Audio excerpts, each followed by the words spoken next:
Muchísimas gracias por venir. Es un gusto que se haya generado esta convocatoria tan cálida. Como sabéis, o no sé si lo sabéis, pero mañana es el Día Internacional del Clown.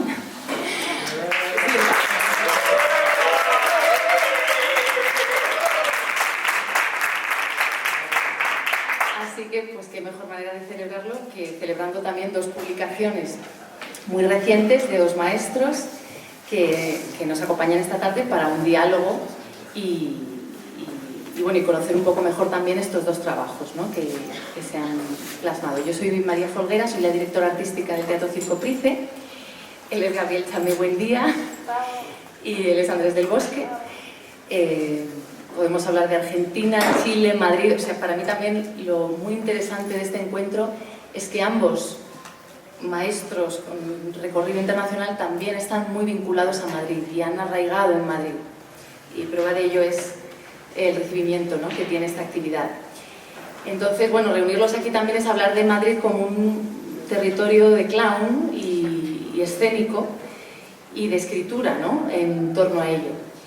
Os presento brevemente a cada uno, por si acaso están los invitados del novio y los invitados del novio. Y os hemos mezclado. ¿Quién es el novio? Bueno, Andrés del Bosque aquí es doctor en artes escénicas, payaso cum laude, está muy vinculado a la RESAR, a una trayectoria académica, ¿no?, a la Universidad de Chile, a la Universidad Mayor de Temuco en México. Su espectáculo Banqueros, que estaba basado en el Mercader de Venecia, una versión bufonesca del Mercader de Venecia de Shakespeare, ha estado de Chile a México, pasando por Colombia, Brasil, Italia, Dinamarca, toda España. He mostrado muchos espectáculos en España en los últimos años, décadas podríamos decir, ¿no? Y es autor también de un espectáculo, un hito del teatro chileno, que es Las 7 vidas del Tony Caluga, y imparte talleres, conferencias, etc., ¿no? Y aquí tenéis su libro, su última publicación, que la tenéis aquí, y en principio va a estar disponible, ¿verdad? Esperamos a Paula Serrayer, que tiene que ser por llegar ahí. Esperamos a Paula. Bueno, aquí está El payaso en la academia, editado por Fundamentos y vendrá Fundamentos. Y aquí tenemos El latido del presente, de Gabriel Chamé.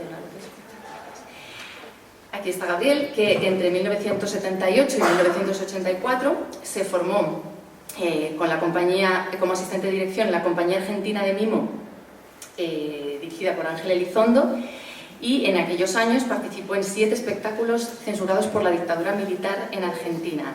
Él es fundador del Club del Clown, que es un referente importantísimo, ¿no?, en cuanto a trabajo teatral con el clown en Latinoamérica. Y desde 1990 él empezó a vincularse más estrechamente con Europa, desarrollando su investigación teatral como actor, director de teatro, pedagogo, dando cursos por toda España y por toda Europa. Y así sigue vinculado al Instituto de Teatro de Sevilla, al Estudio de Corazza, a Leighton, a distintos centros nacionales de circo de Francia, y junto con Hernán Gené ha sido maestro de gente de la talla de Paco León o Alex O'Doherty, y mil nombres más, ¿no? Paz Vega, en fin. Bueno, una vez dicho todo esto, la idea es que ahora mantengamos un diálogo y como sabéis, no tenemos todo el tiempo del mundo porque a las 8 tenemos la función de Desdémona. Hay que decir que los dos han trabajado intensamente sobre Shakespeare y también es muy bonito poder cerrar de aquí, ir a ver la función. Es un trabajo en este caso de Alba Sarraute, de una payasa que dirige un espectáculo sobre otro mito de Shakespeare.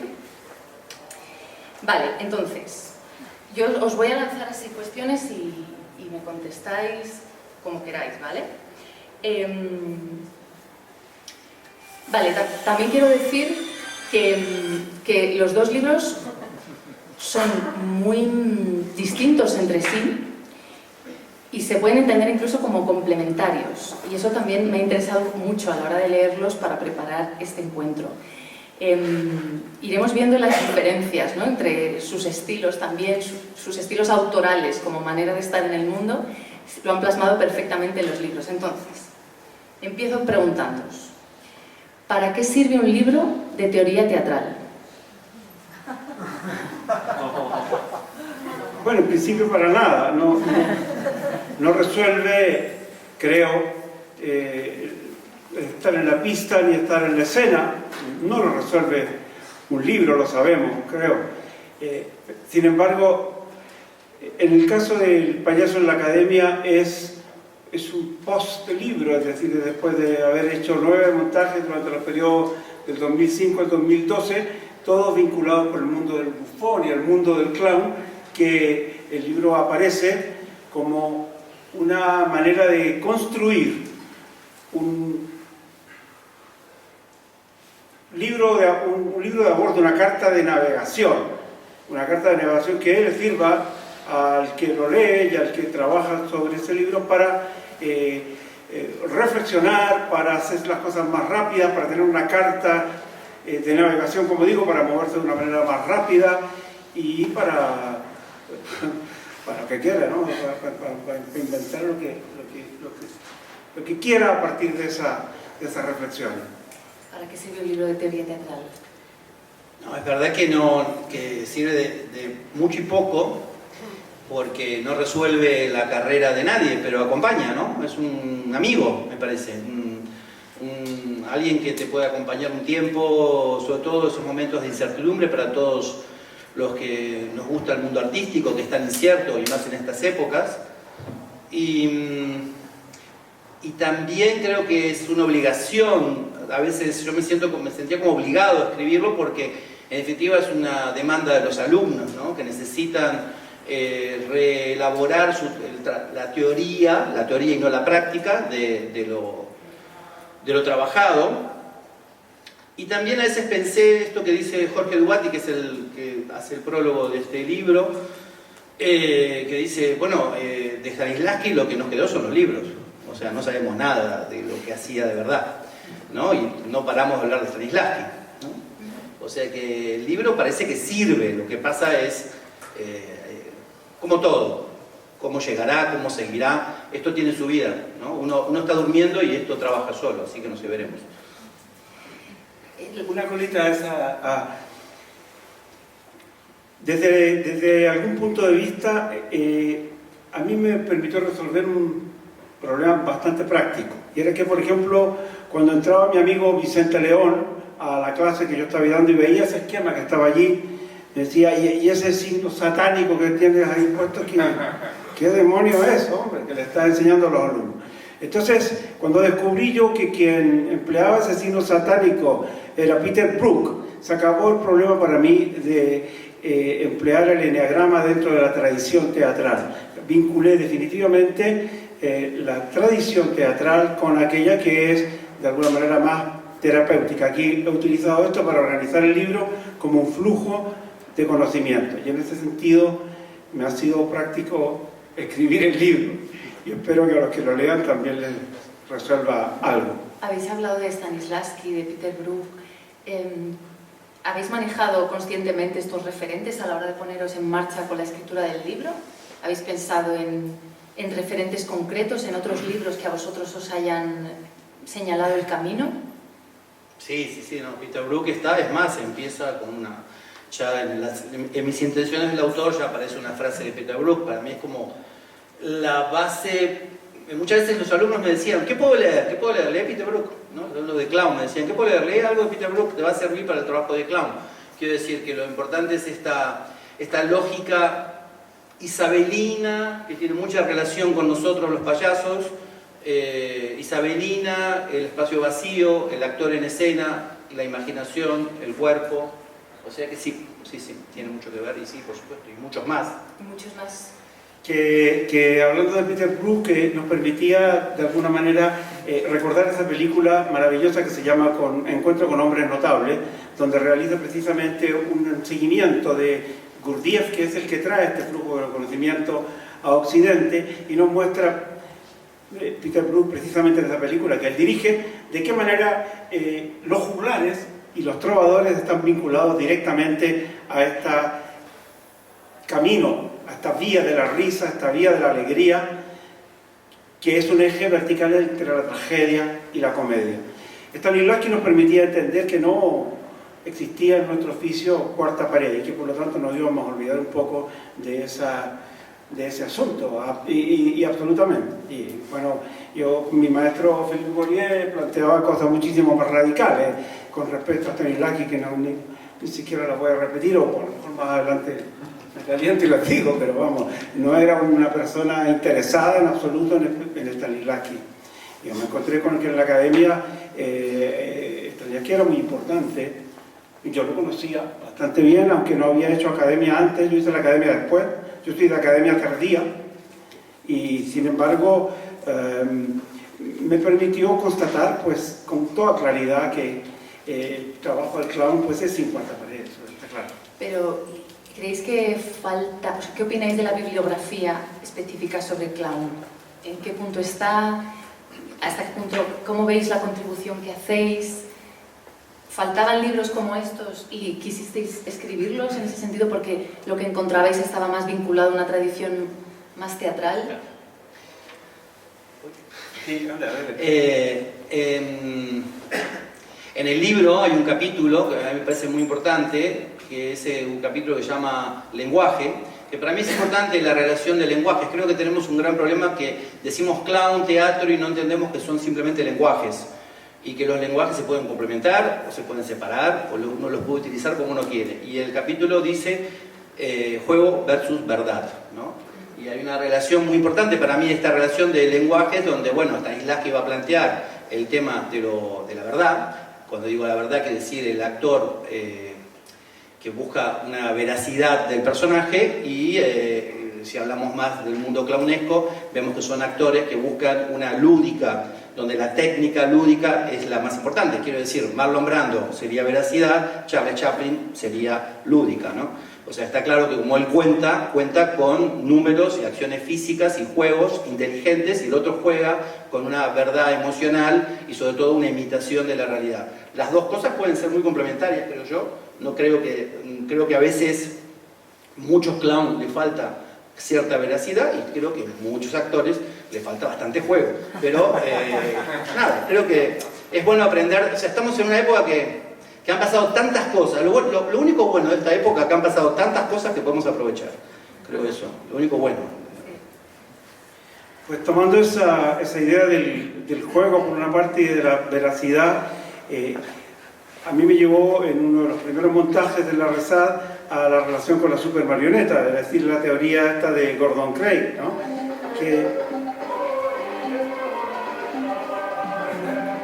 Vemos que de alguna manera en este montaje, que está vinculado con el cabaret, que dialoga con el cuplé,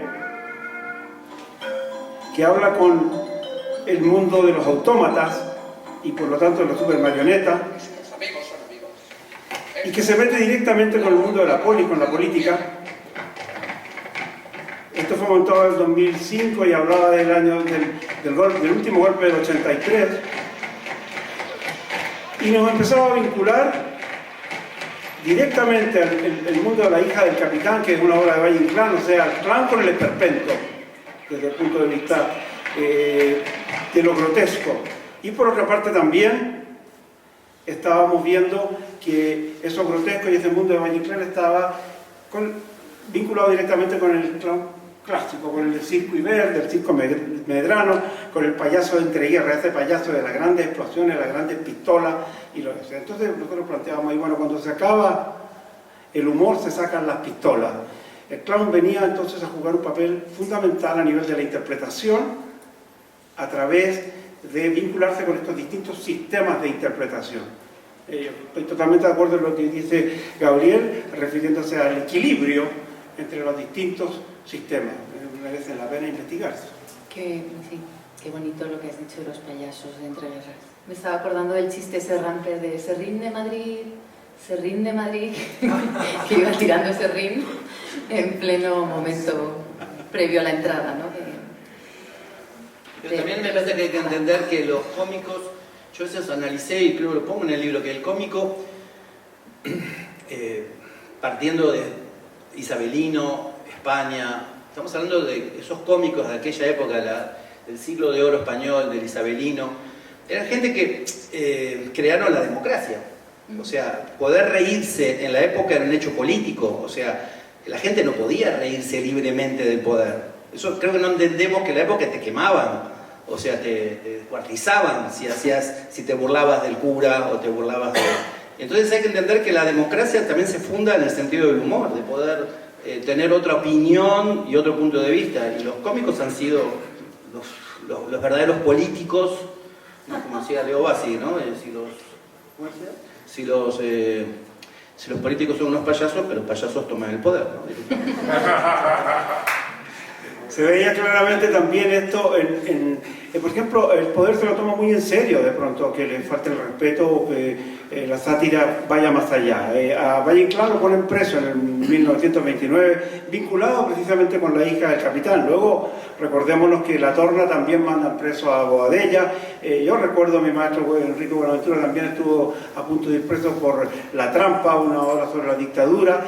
Y yo he vivido 17 años en dictadura, soy chileno y me ha tocado la dictadura de Pinochet. No voy a dar clases aquí que han tenido 40 años de dictadura. Videla. Tenemos Videla, también tenemos Videla. Competimos, a ver quién tiene más militares. Más décadas. Franco, vamos. Gana España, ¿no? En décadas. Entonces, ahí yo quería que me gustaría plantearle a Gabriel también un poco una reflexión sobre esto. Una frase que planteaba Dario Fo, gran bufón y gran juglar. Y él decía, Gabriel decía, hay demasiadas payasadas y muy poca sátira. Esto es lo que planteaba Dario Fo hace poco, respecto a esto que hablamos. ¿Qué te parece? Me parece bien, pero me parece que también hay que respetar el universo de cada payaso, de cada payasa, en el sentido que tal vez simplemente hay gente que se siente, no sé, a mí me maravilla la acidez de ciertos payasos, como me fascina la inocencia de otros. Y tal vez es una cuestión siempre de arte. Para mí lo más importante siempre es el punto de vista artístico, de si algo te conmueve o no te conmueve. Después, creo, insisto, que el humor es político, es inseparable, no podés salir de ahí. Pero bueno, tampoco creo que haya que forzarse en política. Claro, yo creo que no, tampoco, más bien hay que disimular. Porque una de las primeras, digamos, necesidades del bufón es que tener cabeza para la próxima función. Y en ese sentido hay que tener mucho cuidado y mucho tacto con el terreno en el que nos estamos manejando. Yo creo que hay un concepto que se plantea el libro y es la confederación de los agelastas. La agelastia como la incapacidad de reír y la agrupación de personas que intentan imponernos el aburrimiento como una metodología de gobierno, de poder y de llevar adelante la defensa de unos privilegios. Ahí es donde veo que nosotros podemos hacer algo y puede ser, en primer lugar, por nosotros mismos, para ver si podemos resistir, ¿no? O resistir, y en segundo lugar, pues, para unirnos y ir creando a través de este contagio de la risa la posibilidad de tener cierto peso en las decisiones. Los libros, os decía que son muy distintos entre sí. Andrés lo ha estructurado en una especie de reflexión a través de... ¿Son 9 montajes? Sí. Sí, 9 montajes que ha dirigido a lo largo de 7 años y va explorando todos estos temas. Por ejemplo, lo de la gelastia, ¿no? Lo del el poder de los que no, el gobierno de los que no ríen, o, pues, bueno, se me ocurre la palabra mirada antropológica, ¿no? No sé qué, ahora nos cuentas también cómo te relacionas tú con eso, con esa palabra de antropología. Pues básicamente por hambre. Sí, la antropología es de un hambriento, de un tío que viene de Chile, Latinoamérica, que nació en un barrio bastante pobre, un patipelado, digamos, y que de alguna manera recibe la importancia que tiene la cultura como escape, como salida. Como esta vieja que se ve aquí, que es una vieja que delira con la pelea entre liberales y conservadores, y que se monta una fiesta con menesterosos, con gente que la hace sentir a ella alguien pues, muy importante. Creo que esto que es una obra a partir de la orgía de Enrique Buenaventura, me llevó a mí a investigar sobre lo que era la expulsión del hambre, La expulsión del hambre que se hacía en Grecia, que se hacía en muchas partes de Europa y en el mundo entero, que básicamente es un muñeco, una muñeca, una vieja, una muñeca que se le expulsa y se le echa de la ciudad. Los aztecas lo hacían alimentando muy bien, tratando como príncipe a una persona y luego que era sacrificada. Y hay muchos pueblos y tribus y culturas bastante complejas que realizan este ritual. Me parece a mí que el trabajo del clown de alguna manera es el juego del antiguo ritual. El juego del antiguo ritual. Y el libro de Gabriel incluye, o está estructurado a partir de una serie de reflexiones, como por ejemplo es que está al final el índice, pues eso, lenguaje, ¿no? Juego versus verdad, y distintos conceptos. Y al final hay una parte que me ha parecido, bueno, decíamos que es como una especie de libro mágico, ¿no? Que tú puedes abrir y consultar frases al azar y son muy útiles, una especie de catálogo para lectores o para estudiantes o para gente que esté practicando, ¿no? Y, ¿veis? Eso es como un catálogo, ¿no? De máximas, podríamos decir. A mí se me... No, lo que es gracioso es que son las cosas que digo yo en las clases que le dije a los alumnos, que algunos de acá estarán, que me las manden por correo. Entonces las puse todas las que ustedes dicen. Que no es lo que digo yo, sino lo que dicen ustedes. Eso está genial porque... Que lo que entienden de lo que yo digo. Eso me parece súper interesante y las puse, no pude poner todas, eran 60 páginas. Y es como una especie de Tao Te Ching de la frase. Uno abre y dice, hoy me salió esta, ¿no? Pero son apuntes, literalmente, ¿no? Entonces... Son los apuntes de los alumnos, de las tonterías que digo. Y a mí se me ocurría, decía, este libro este es más antropológico, este es más filosófico. No sé ¿cómo te relacionas con esa palabra, filosofía? Es un ensayo filosófico, pero me parece que no tiene esa... La verdad que lo que intenta este libro es ayudar a los actores y a las actrices, nada más que eso, y ver si los puedo ayudar un poco en el camino del trabajo de actriz y actor, porque creo que también se dirige a toda persona que le interese el trabajo artístico, que es lo que me gusta a mí, y lo que hago desde hace muchos años.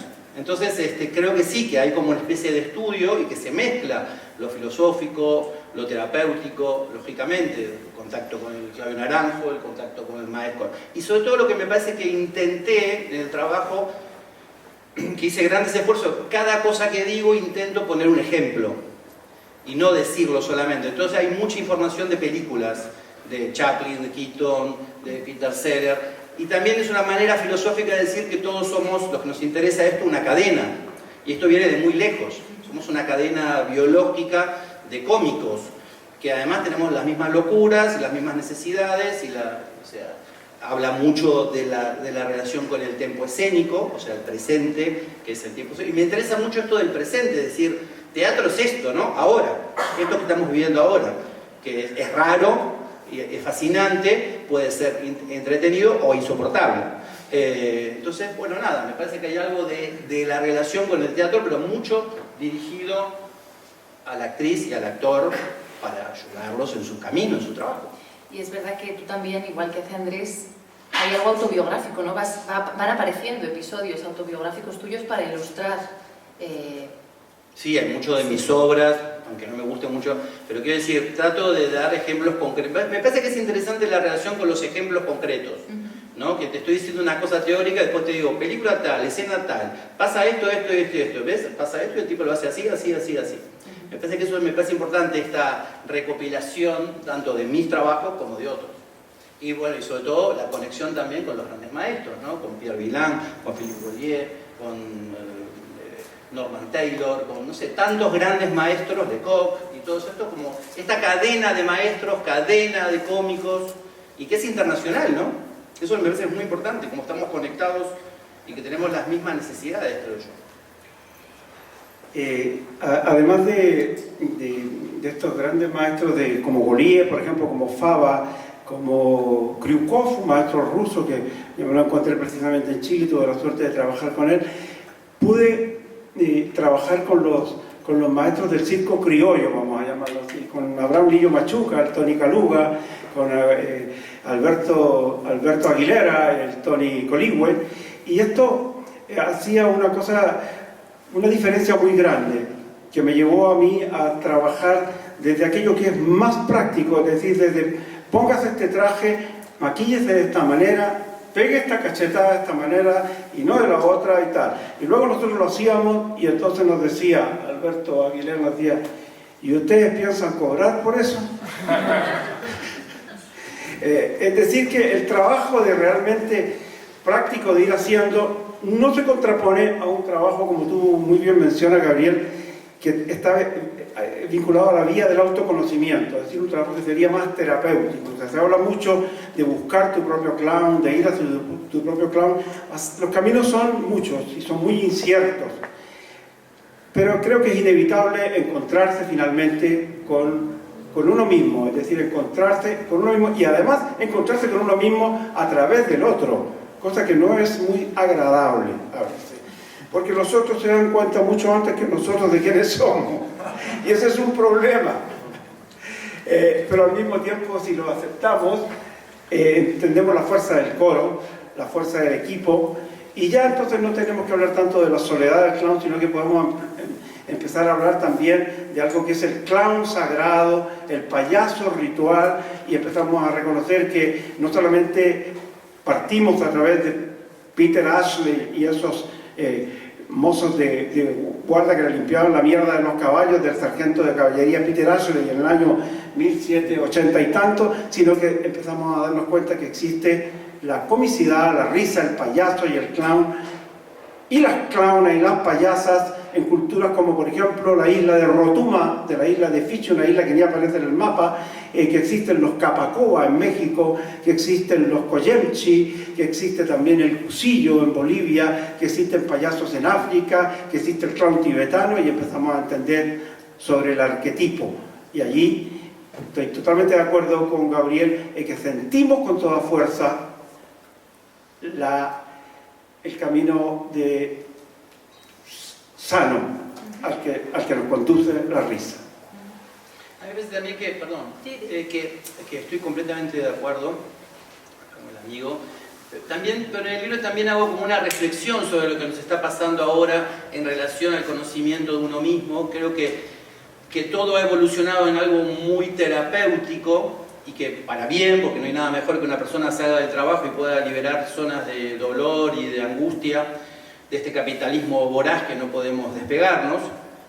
Pero también es real que a veces se desvaloriza el trabajo artístico en nombre del uno mismo, ¿no? Del yo-yo, y no del yo-yo. Entonces también hay una especie de, no de crítica, pero de pensamiento de que el trabajo artístico es un trabajo que si bien lo hemos hecho porque no queríamos ir a la oficina a trabajar, está claro, también al final trabajamos el doble, ¿no? Trabajamos 3 veces más. Entonces hay algo ahí sobre la reflexión sobre esto que pasa ahora de tanto trabajo social, que está fantástico, pero que también puede ser, quiero decir, por ejemplo, hoy por ejemplo, la Revolución Francesa. ¿Qué es lo mejor de la Revolución Francesa? La escuela laica, ¿no? Si no, la Revolución Francesa creó la escuela y todo el mundo pudo aprender a leer y escribir, lo que no quiere decir por eso que todos salieron escritores. Y ese es el cambio, y ahora está pasando que todos pueden acceder al arte, pero hay que ver si todos pueden realmente dedicarse a lo artístico. Creo que esa diferencia la mantengo, la lucho, me parece que es una buena diferencia, porque creo que también el camino del artista es un camino de elección muy personal y muy... o sea, el existismo, la fama y todas estas cosas confunden mucho el trabajo del artista, ¿no? Me parece que hay un tema sobre la fama, y fama y facilidad. Entonces, bueno, hago también una cierta, no una crítica, pero una reflexión de esto en el trabajo, porque está todo muy mezclado y creo que está bueno separar los tantos para entender mejor y para que cada uno elija. Yo siempre cuento que soy muy amigo de un señor jubilado francés que fue a mis cursos y estudió muchos cursos conmigo, y él era director de marketing internacional de Coca-Cola. Tenía un sueldo interesante. durante toda su vida. Y se jubiló. Y cuando se jubiló, ¿en qué utilizaba el dinero? En cursos de clown. Y estudiaba con quien se le dé la gana y pagaba todo. Y que el trabajo que hacemos a través del clown, seguramente, y a través del bufón, es intentar unir, convocar, evocar y ser un mediador entre este mundo de los vivos y de los muertos, entre este mundo de la locura desatada y del delirio esquizofrénico a un equilibrio mínimo para poder comunicarnos con vosotros, incluso con los que están allá atrás. Entonces, tengo la impresión de que pues, la categoría esta ha crecido, tanto como ha crecido el ego, y en ese sentido yo convocaría nuevamente al payaso ritual, a los payasos sagrados que no hablan tanto de la soledad del clown, sino más bien de la solidaridad del clown. Pienso exactamente igual. Para más información, consultar el capítulo Ego del libro. Vale, otra palabra sería vulnerabilidad. Pienso que la vulnerabilidad es una palabra muy conectada con que es la base de cualquier payaso y payaso, ¿no? Creo que es eso lo que más cautiva a alguien que vea una payaso y un payaso. No pueden creer que esa persona que está arriba del escenario pueda estar en ese estado que parece que no está ni actuando, que no se sabe por qué está ahí. Hay algo de mágico, para mí es muy mágico la vulnerabilidad, y sobre todo, bueno, ¿quiénes son vulnerables? Los niños, los perros, los animales, ¿no? Y uno los ve y hace, uno pone un bebé y hace, no sé qué decir, hay un poder enorme, ¿no? Me parece que hay algo de eso que me gusta mucho, que por eso me gusta mucho el clown, ¿no? Creo que por eso. Y es una gran técnica, es lo que más les cuesta a veces. Es lo que más les cuesta como estudiantes, les cuesta mucho. Es mucho más fácil atacar que estar así como tonto, ¿no? Y decir, ¿no? Que exponerse, ¿no? Sí, que te digan, fuera de acá, gracias. Gracias por proponérmelo, ¿no? Y que no haya ninguna segunda intención, ni nada por el estilo. Es muy difícil salir de la lucha social, ¿no? Es muy difícil de la frustración, etc. Pero bueno. ¿Vos decís que estás de acuerdo conmigo? Sí, estoy de acuerdo completamente y agrego, a mí ese concepto me ha tocado de la siguiente manera. Yo he planteado el concepto de la vulnerabilidad del clown. La vulnerabilidad en el origen de que considera que la risa tiene un origen femenino y que todo aquello que es vulnerable en primer lugar cuando nos ponemos frente al origen de la vida. Y no es una ocurrencia, son los misterios de Eleusis. En la Reforie, las mujeres bajaban con unas copas que no se sabía que tenían allí dentro y hacían una especie de muerte del padre o algo así, y salían aliviadas, muertas de la risa. Estamos hablando de Grecia, ¿verdad? Grecia. Vale, es que la nota al pie... Le hago la nota al pie a Andrés. Muchas gracias. Grecia, Misterios de Eleusis. Andrés tiene un pensamiento exuberante y están bien las notas al pie. Vale, Misterios de Eleusis, Deméter, Perséfone y Hades. El mito de Deméter, Perséfone y Hades, como sabéis algunos, y si lo sabéis es muy sencillo, es Deméter, la diosa de los cereales, ve que pierde a su hija Perséfone porque Hades, el dios del submundo, se la lleva a los profundos y submundo, al infierno. Y entonces Deméter se deprime como cualquier madre, absolutamente, y no tiene capacidad de negociación. ¿Con quién tiene que negociar? Con Zeus. Zeus le dice, mira, también Hades es mi hermano. Sí, pero yo también soy hermana tuya, que te has imaginado. Sí, pero es que somos todos hermanos. Bueno, esto es entre hermanos, la historia. Vamos a ver, ¿qué hacemos? Bueno, negocian entre Dionisios y Hermes, hay varias y distintas versiones. Unos dicen que baja Hermes a negociar con Hades, otros que viaja el propio Dionisios a negociar con Hades, y logran que Perséfone, la primavera, Proserpina, la dignidad, aparezca nuevamente 6 meses sobre la tierra en una negociación con Hades y otras bajo la tierra. Es un mito agrícola, como podéis ver. Y entonces, ¿quién cambia el punto de Deméter? ¿Quién le cambia la depresión a Deméter? Baubo.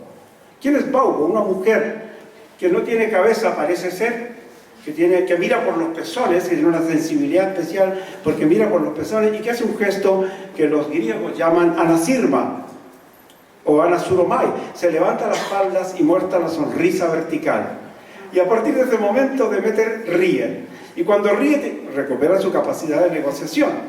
Pero la historia no existe solamente en la cultura occidental, existe también la misma historia con Amaterasu, que es el sol, la sol, que en japonés es así, y que se esconde porque se enoja con un hermano y tal. Y aparece Utsume, una diosa menor, que también danza de una manera lasciva y consigue que el sol se asome y mire. De tal modo que nuevamente el mundo se equilibra a través de una risa que es risa femenina.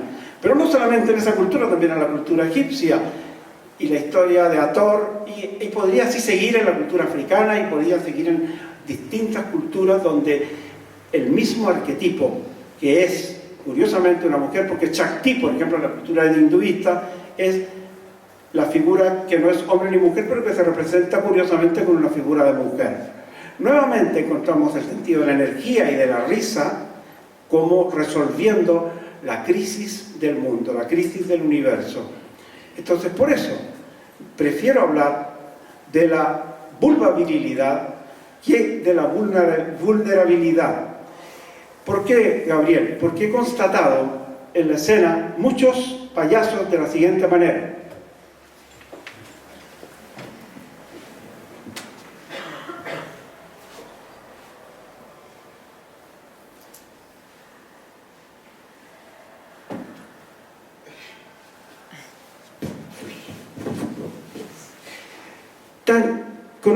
Con una exhibición de su herida y de su torpeza tan grande que yo prefiero pensar lo que plantea Leo Bassi cuando le hablan sobre el niño y le hablan sobre la inocencia. Le dicen, sí, es que yo de niño fui muy hijo de puta.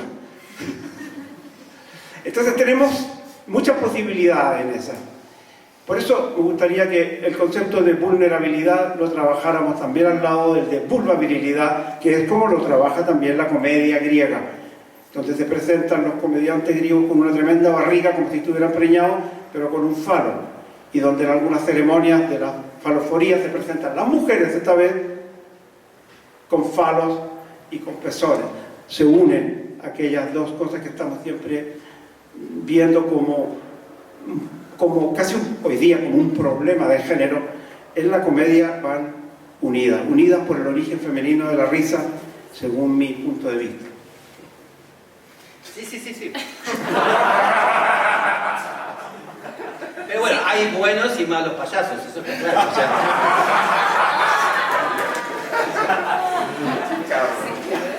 Sí. Antes de los payasos antiguos podríamos decir que eran machistas, que eran elíticos, pero también tenían muy claro que no cualquiera hacía reír y que no cualquiera podía hacer este oficio. Y ahora está muy bueno que se haya abierto la puerta, pero también está bueno de saber que es un oficio complejo, porque es muy fácil estar... habría que cambiar que vulnerabilidad no es dar pena, ¿no? O sea, que no es lo mismo. Lo interesante es esta relación entre... No sé, me gusta mucho la imagen del perro, ¿no? Que uno dice, ¿cómo puede correr y saltar así? De repente te mira y tiene una mirada que es así, ¿no? Y al mismo tiempo pues, tiene una fuerza física delirante que te puede tirar. Hay algo de eso, ¿no? De lo salvaje, lo animal, lo puro. Pero bueno, qué sé yo. Gente mala ahí por todas partes. Antes de abrir a preguntas, os propongo también esto. Yo te leo a ti una cita de Andrés y tú contestas, y yo te leo a ti una cita de Gabriel y tú contestas, ¿vale? ¿Qué es este experimento que estás haciendo, María? ¿Dónde nos quieres llevar? A ver. ¿De Andrés? De Andrés. Si los payasos no hacen reír, están muertos. Y si logran la carcajada, vuelven a vivir. Este es el mito. El payaso se salva si hace gracia. Vive en la contradicción y cumple la misma función que el mito, que es un relato que nos permite convivir con lo irreconciliable. Sí, sí, sí, bueno, compartimos mucho de eso en el sentido que no es una especie de comercial que hay que vivir de la risa, sino que hay una relación con lo trágico, ¿no? Hay una relación con un mundo trágico, que no es tragedia. El aspecto trágico lleva a la risa y cuando uno descubre que la gente se ríe con ese aspecto trágico, uno tiene que escarbar el aspecto trágico de cada uno. Lo relaciono con eso, tal vez me equivoco, pero bueno, a mí la risa me encanta. Pero también sé que un espectáculo que sea todo el tiempo de risa es agotador. Creo que hay una... Nos van a avisar de que quedan... Se quedan un poco... Buenas tardes, Regiduría. atención compañía y equipo de Brice. Acabamos de abrir a público. Vale. Faltan 45 minutos para que comience la función. Gracias, gracias. Regiduría avisando. Vale, y ahora le leo. Esto no quiero cerrar simplemente de que Perdón. la risa me parece bellísima, me encanta, creo que es muy sano,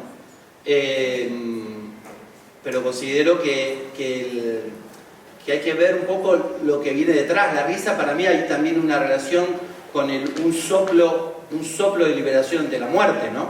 Es un ja, ja, ja, ja, ¿no? O sea, es liberar algo, ¿no? Es el último aire que o se libera o se termina. Me parece que es importante esa relación, que nos reímos de cosas graves, nos reímos mucho, mucho, mucho cuando la situación es muy grave. Cuando peor es la situación, más nos reímos. Y después es admirable quien podemos reír de algo muy ligero también. Pero bueno, no sé si contesté algo Sí. que dijo el señor Andrés del Bosque. A ver, dice Gabriel también. El clown puede soportar lo que nosotros no soportamos. Puede contar lo que nosotros no podemos, ya que la forma de contar es simple y universal. Pero para eso uno debe confiar en un impulso simple, tonto y bello. La gran mayoría de estudiantes confunden su clown con ellos mismos. En estas épocas hay una tendencia a pensar todo de forma terapéutica y personal. Sin embargo, el clown tiene una identidad poética y fantástica. Existe en la ficción y en el juego. Es independiente de nuestras vidas. Claro, estupendo. Entiendo que estamos hablando de un arquetipo, o sea, no vamos a equivocarnos pensando que la investigación psicológica y únicamente sobre nuestra propia problemática nos va a llevar a la liberación cómica, a la liberación a través de la risa, sino que precisamente habitar un mundo poético y un mundo que está hecho de figuras cómicas nos puede ayudar muchísimo en ese camino. Ahora, el asunto está cómo es ese camino. Me parece que en lo que plantea Gabriel indica claves muy importantes: simplicidad, tontería, es decir,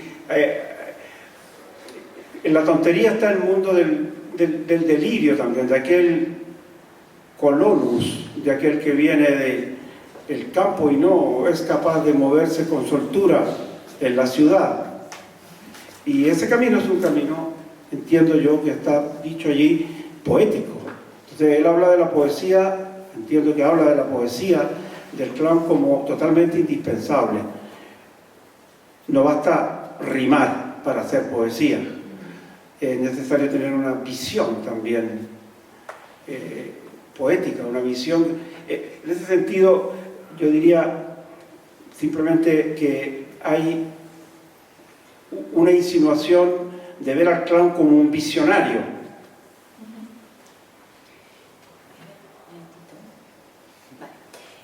Vamos a abrir a preguntas. Como no tenéis micro, pues, y también nos están grabando, por favor, lanzad la pregunta, o quien se atreva a lanzarnos una cuestión, la replicaremos aquí para que las personas que nos están siguiendo. Entonces, abrimos a preguntas porque también queremos dejar tiempo de cara al inicio de la función para que podáis saludaros, abrazaros, comprar los libros, que hay una energía muy emocionante en la sala y tiene que dar tiempo a todo. Dicho esto, ¿alguna pregunta, comentario? Yo simplemente para no dejar la sala en silencio. Sí, tenemos a Donald y tenemos a otra persona al fondo que ahora te hemos visto, sí. Donald, ¿Me van a dinos. pasar algún micrófono a él No, para...? no hay micrófono. Proyectaré. Hemos hablado mucho llamámoslo, de la antropología, la metafísica, del clown, de la risa. Hemos hablado de antropología, de metafísica. ¿Cómo se conecta esto con un elemento tan esencial a la risa como el gag, la arquitectura del gag, lo que es realmente construcción práctico, estético de la risa? ¿Cómo llevamos esta visión estética de la risa hacia este ladrillo? ¿Cómo llevamos esta reflexión metafísica a la arquitectura del gag, a la construcción práctica de ese ladrillo, ¿no?, que construye? Bueno, tengo escrito eso acá. Sí, hay una parte que es todo dramaturgia y que es todo o sea, cuando termino con los actores empiezo con los que quieren escribir, ¿no? Y el gag como forma de trabajo, como pluma, ¿no? La poética a través del gag, y el gag no solamente como risa, sino el gag como un acto visual, poético, físico, que puede ser cómico como que no. O sea, lo importante es que sea un gag.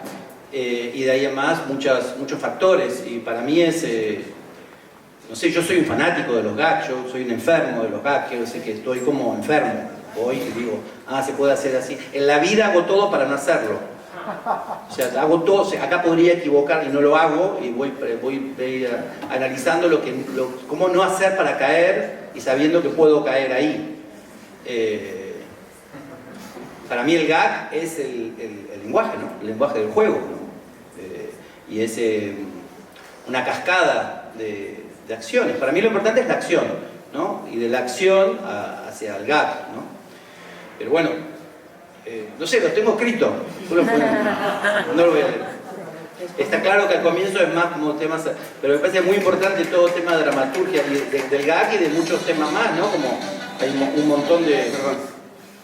Hay un montón de yo creo que cosas que acompañan al gag, ¿no? Desde objetivo obstáculo, recurrencia, ironía dramática, promesa dramática, o sea, que podemos empezar a inventar y a deletrear. Hay un catálogo, he hecho un catálogo de palabras de uso, ¿no? De trabajo. Sobre todo entendiendo que este libro es un libro para el actor, pero para el actor clown, ¿verdad? Pero también el clown es autor, ¿no? Es el autor de su propia construcción, de su universo. Entonces tiene que tener armas y mecanismos para el trabajo. No sé si contesté, Donald. Andrés. Hay respuestas. Mira, yo me gustaría responder con algunas imágenes de estas, si es que lo logro. No lo sé, creo que es posible que lo logre. Ahí está. Retrato de familia parte de la casa de Bernarda Alba, y la casa de Bernarda Alba tomada como un pronóstico, es decir, no es que lo diga yo, pero se piensa que la casa de Bernarda Alba de Lorca anuncia la guerra civil, es una guerra civil larvada en esa casa tremenda de doña Bernarda Alba. Nosotros teníamos que resolverla sin palabras, y era una suerte resolverla sin palabras, porque no podíamos seguirnos llamando a casa de Bernarda Alba si íbamos a omitir toda la historia de Lorca. Pero ¿qué era lo que nos permitía trabajar? Nos permitía trabajar las determinaciones familiares de cada uno de los comediantes, de los actores. De tal modo que su mundo genealógico, su mundo de 100 años atrás, el mundo de sus bisabuelos, se hundía en la Guerra Civil Española, que es un mito contemporáneo que determina no solo Madrid, pues, sino la Constitución también, en gran parte del pacto social que hoy existe y de la manera en que nos acercamos a él. Para ser preciso y corto, ¿qué es lo que nosotros descubrimos y planteamos con el trabajo de clown? Descubrimos que no se trataba del mito del cainismo y de que no era una guerra entre hermanos, como siempre se hablaba, sino, estoy hablando del montaje y del trabajo, sino que era el mito de Saturno, que era Saturno devorando a sus hijos, que eran los padres quienes no habían dado una explicación satisfactoria a los hijos, y que eso había sido un infanticidio, se había liquidado todo lo nuevo se había, digamos, aplastado sin explicaciones, y por lo tanto a eso, a Saturno correspondía una venganza de los hijos cometiendo parricidio, y a su vez nuevamente los padres cometiendo infanticidio, los infanticidios, y en una historia de nunca acabar que se ha llamado hoy Pacto de Silencio, y en el cual creo que seguimos hasta hoy todavía enganchados. Voy a dar un ejemplo con un grupo maravilloso al que aprecio muchísimo, mis amigos de Asaco Producciones, allí en Navalmoral de la Mata. Con ellos, cuando les planteábamos a trabajar sobre la Guerra Civil Española, sobre vuestros padres y tal, me dijeron ni hablar. Me costó mucho entenderlo. Como chileno que venía de allá, me costó mucho entenderlo, porque ellos estaban yendo a Irak, estaban yendo a Siria, con Payasos Sin Fronteras y a todas partes. No podía entender por qué no lo querían hacer. Pero claro, luego fui a darme cuenta que es que, ya no en el caso de ellos, sino que en distintos casos, me encontraba con payasos que a su abuela es que la habían violado. Y es que el tío, que era nacional, lo había pillado y había tenido que fusilar al tío, que era republicano, y entonces era tan entrañable y tan tremendo el nudo que ahí había, que pudimos, sin embargo, resolverlo a través de un espectáculo de clown, y pudimos convertir aquel pasado trágico, terrible, doloroso, en risa, a través de cosas sencillísimas. Pero no voy a alargarme a describir el montaje, porque ya con esto me parece suficiente para decir cómo opera de una manera muy práctica nuestro trabajo de clown sobre la realidad. Como última pregunta, la persona que estaba al fondo, que había levantado la mano. Sí, te puedes poner de pie, gracias. Sí. Yo quería preguntar... No, bueno, dilo, te oímos y ahora repetimos por el micro. Muy bien. Yo quería preguntar, porque no escuché que entre sus fuentes estuviera Eugenio Barba, que es uno de los autores más prolijos de teatro y también un poco de clown. Quería saber si ustedes piensan, no sé, ¿qué piensan de la teoría de él? La pregunta es que no se ha mencionado Eugenio Barba como fuente, y qué piensan de la teoría de Eugenio Barba. No, sí, hay muchos que no nombré tampoco, pero tampoco puedo nombrar a todos, pero quiero decir que es una admiración total por Eugenio, pero tal vez no ha sido mi maestro, entonces trabajo más en función de los maestros. Creo que hay mucha gente que ha trabajado con Eugenio, hay muchos libros que se puede uno trabajar el camino, y creo que es fundamental, o sea, es un maestro fundamental. Más bien, sí, ese es mi punto de vista, pero tal vez no está especificado. Creo que si bien han trabajado el clown, no creo que sea lo principal. El clown ha sido como un factor más del Odín, ¿no? O sea, como un elemento más. Traté de estar muy dirigido a los que nos han traído el clown para aquí, ¿no? Saber quiénes son. Está bueno que ustedes sepan de dónde vienen todos estos caminos. Europeos por lo menos, y de América Latina, lo que yo puedo conocer. Él conoce muchísimo de otros lugares. Y yo vi un trabajo de Roberta Carrieri de clown, muy estupendo, como un ejercicio prácticamente hecho por ella, pero muy delicado y muy bien hecho, y creo que ellos han indagado mucho. Creo que también tiene que ver con el teatro y la antropología. Ellos trabajaron con el grupo Giulia Scani, y el grupo Giulia Scani ha indagado mucho sobre estos payasos que te hablo de Latinoamérica, Cusillo, por ejemplo, en Bolivia. Entonces, la línea de un teatro antropológico nos saca del etnocentrismo del clown como un payaso que viaja desde Europa a las distintas partes del mundo. Hay también otras fuentes muy interesantes, pero tampoco tenemos que olvidarnos, creo con mucha justeza, que Gabriel también advierte que no hemos mencionado todo. No nos olvidemos, por ejemplo, de un libro maravilloso, y que existe una página web que lleva el nombre de este libro, Le Planète des Clowns, el planeta de los payasos, de Alfred Simon. No nos olvidemos de la recopilación de Tristan Remis sobre las rutinas de clown. No nos olvidemos del trabajo maravilloso de Edgar Ceballos, el libro de oro de los payasos. O sea, existe también mucha literatura, no hay tan poca como pensamos. Pues con esto vamos a continuar, ya nos bajamos del estrado nosotros, y tenemos ahí los libros al fondo, tenemos la función a las 8, que estará también mañana, y aprovechamos ahora para abrazarnos y seguir celebrando estos dos libros. Gracias a todos.